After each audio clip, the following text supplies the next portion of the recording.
Ashamaa harka fuune daawwattoota hordoftoota keenya akkam nagaa keessanii nageenya koo kan jaalalaa fi kabajaa bakka jirtanitti isin haadha qabu. Egaan daawwattoota keenya har'a odeessaalee ajaa'ibaa qabannee isiniif dhiyaadheera.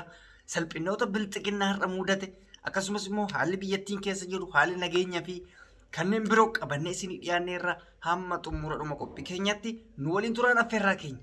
Egaan daawwattoota keenya namoonni gama YouTube chaanaalii keenyaa haaraa dhuftan subscribe gochuun maatii keenya ta'an affeerraa keenya namoonni hiriyoota koo taatan immoo kota ta'a shaayii buna nuu dhugaa isiniin jenna.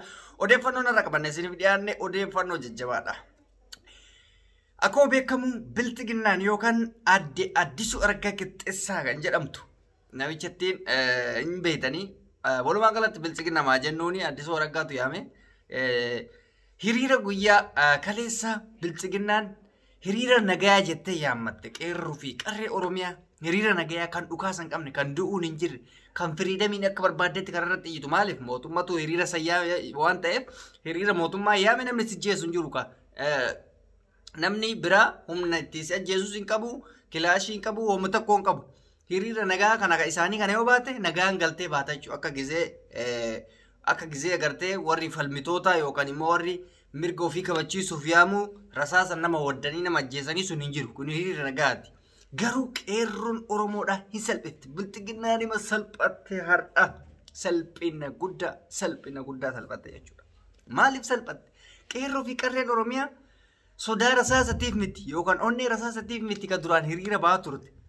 Mirga ofiitiif osoo rasaasa argitu osoo waraana guututti ija ofii fuulduratti argitu hiriira ba'aa turte. Har'a garuu bakka waraanni hin jirretti waa tokko dhukaasni tokko hin jirretti hayyoleen Oromoo gootonni Oromoo mana hidhaa keessa taa'aa kun ajjeefamaa kun dararfamaa hiriirri isinii baanu tokko hin jiru jedhanii hiriirri tokkochi hin baamne hiriirri baamte tamenni taganda Abiyyi bichaa ganda isumaayyuu Aggaaroo Jimma guutuun hin baane Aggaaroo bakka dhaloota Abiyyi isii qofatti hiriira alaabaa Itoophiyaa qabatanii baan.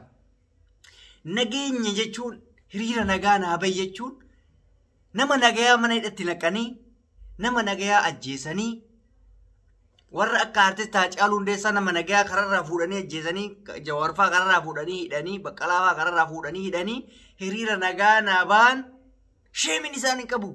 Qeerroo mataan qorqorroo se'anii gowwaa se'anii qeerroo fi qarreen Oromiyaa rasaasa sodaattu rasaasa atarra rasaasni hin jiru hiriira nagaati namni isin hin dhawu hin jiru ana mangistiini kan jettee ati yaamte namni duraan sodaa rasaasatiif miti kataa'e sodaa rasaasatiif miti kan bahe waan sammuu isaa keessa jiru mirga dhala namaa ofii kabachiisuuf malee akka isin har'a salphattan kanatti takka namni takka salphatee hin beeku dhugaa rabbiititti anarra isin boone qeerroon Oromoo nuuf jiraadha waggaa kun ani maalis dhugaa rabbii kaleessa waan miiliyoona namni dokarratti nafne bahu natti fakkaate maaliif namni du'u waan hin jirre hin beekamaadha hiriira mootummaa baate namni si jeesu hin jiru duutu hin jirtu nagaan baate nagaan galta jechuudha maaliif humni sitti dhukaasu waan hin jirreef yoo hiriira biraa baate humni mootummaa si ajjeesa beekamaadha.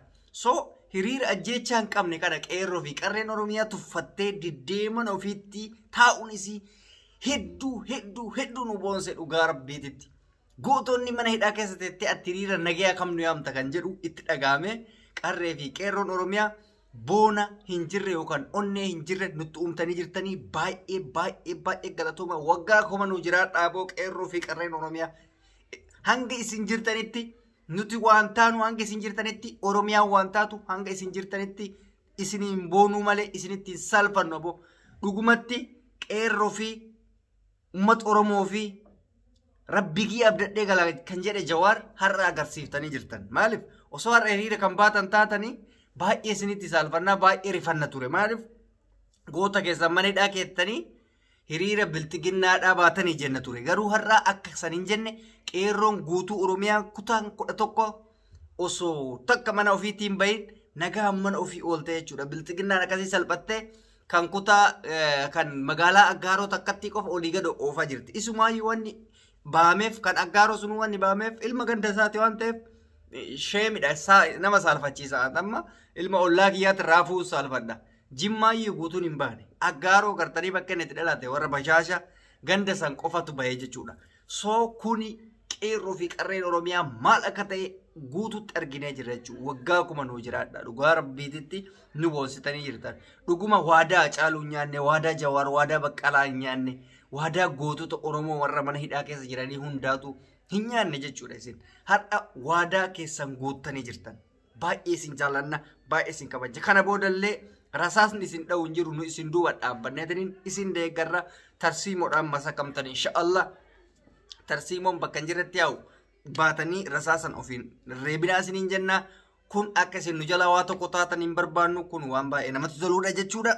Egaan daawwattoota hordoftoota keenya gama haala biyyi keessa jirtutti gaafatarre waraana raayyaa ittisa biyyaatii fi waraanni TPLF ammallee akkuma itti fufeetti jira. Keessattuu kaaba Amaaraa kanatti lubbuuleen lammiilee yookaan lubbuuleen Amaaraa hedduutu bahaa jira.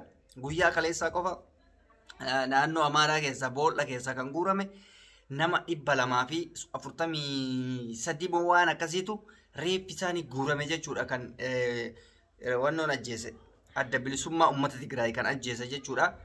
Mootummaanis waan san ifa godhee jira. Yeroo jalqabaatiif ifa godhe. Isumaayyuu wanni ifa godheef uummata kakaasuuf ifa godhe jechuudha. Waraansi hamaa kanarratti Eertiraan himatamtee turte. Eertiraan maaliif himatamte beektanii?